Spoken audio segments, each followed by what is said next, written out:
বাংলার বুকুটে নয়া পালক, দেশের বিদ্যুৎ উৎপাদনের সেরা পশ্চিমবঙ্গে বিদ্যুৎ উন্নয়ন নিগম। রাজ্যের জন্য খুবই গর্বের বিষয়, টুইট করলেন মুখ্যমন্ত্রী।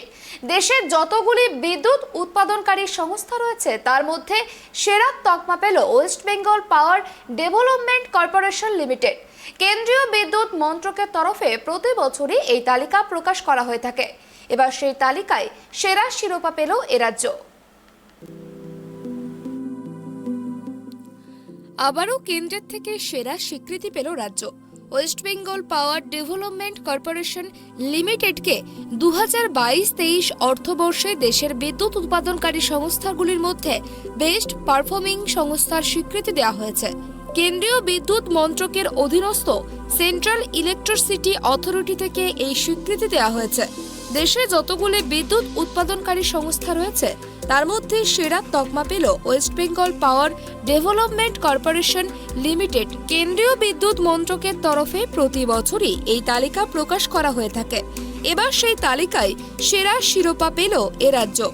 2022-23 অর্থবর্ষের সেরার বিদ্যুৎ উৎপাদন কেন্দ্রগুলির মধ্যেও প্রথম স্থানে রয়েছে রাজ্যের বক্রেশ্বর তাপবিদ্যুৎ কেন্দ্র।